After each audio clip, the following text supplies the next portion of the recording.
Well, good morning. It is Monday, August 2nd. Welcome to a new month. I'm Danielle Wiggins with your 3 News Now morning update.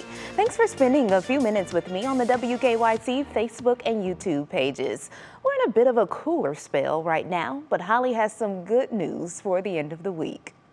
Thank you, Danielle. And heading through the rest of today, it's going to be that mix of clouds and sun. The little hints of green is really just cloud cover, and it's so pleasant. We are talking temperatures in the 70s, and that is a little cool for this time of the year. Yes, we've been chatting a lot about that, but as we head into this evening and tonight, it'll be another really comfy sleeping night, but another morning for your Tuesday where we're seeing temperatures in the 50s, so starting well below where we should be.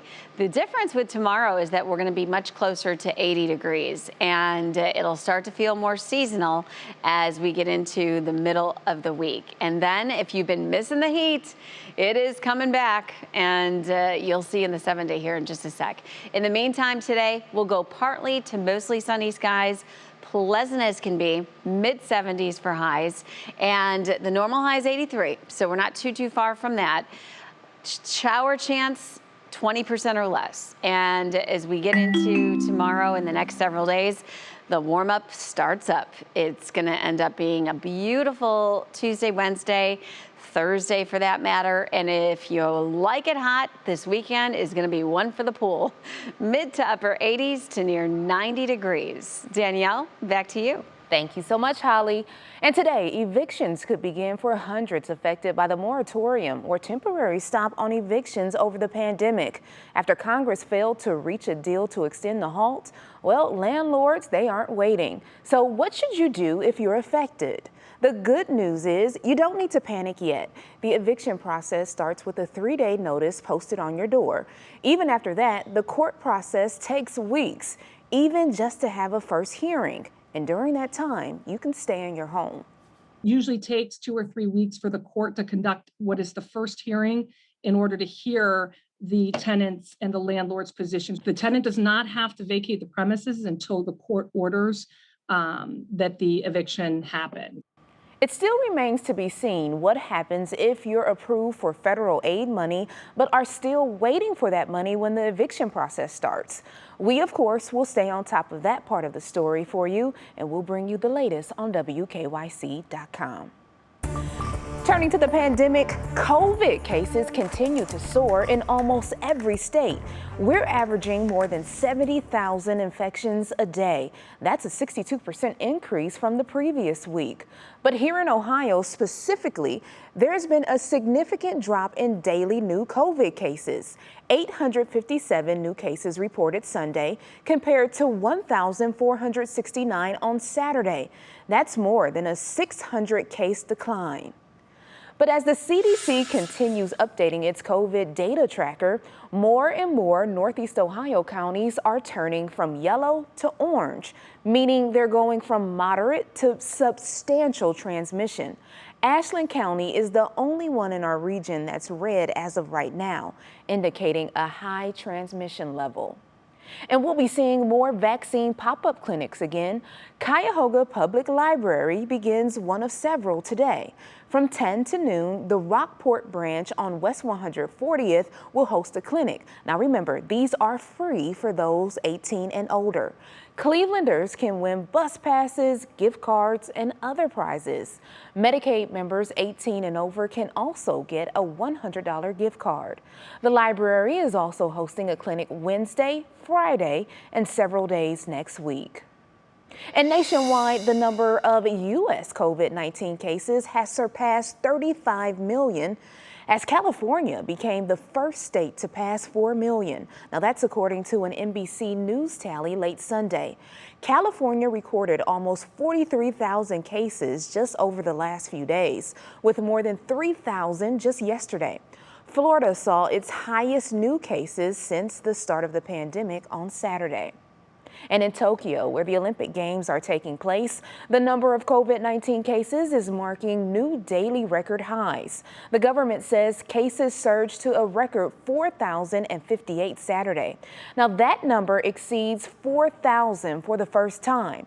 Sunday's case number of 3,058, including 101 severe cases, marks the first time since February there has been over 100 severe cases in one day.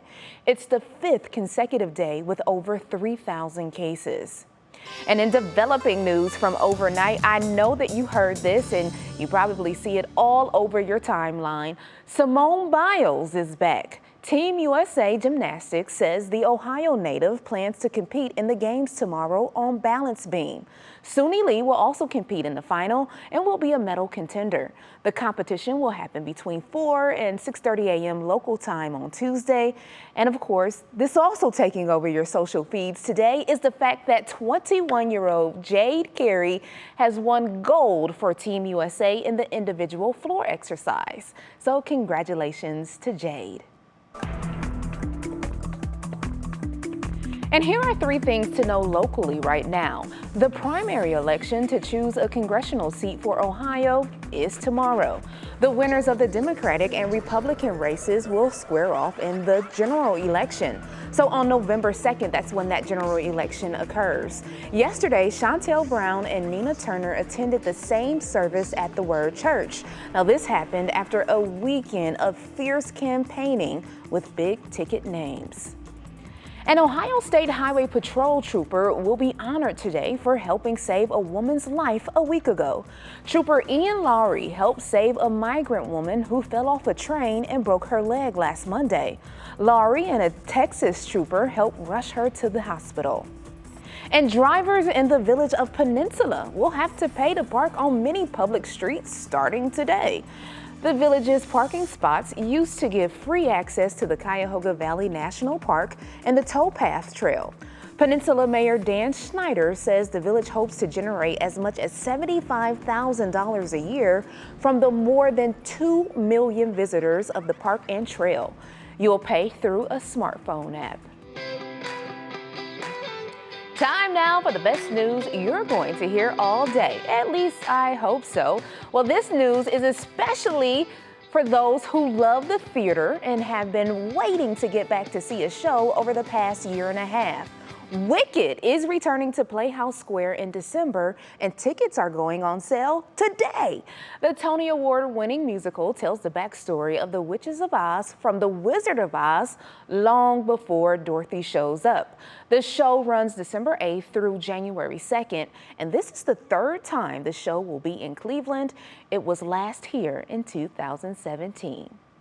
Well, thank you for taking time to join me for this 3 News Now morning update.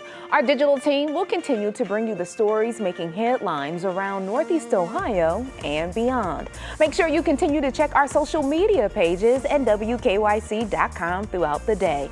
I'm Danielle Wiggins, and I'll see you Tuesday morning on Go, starting at 4:30 a.m. Have a great day, everybody, and keep on persevering.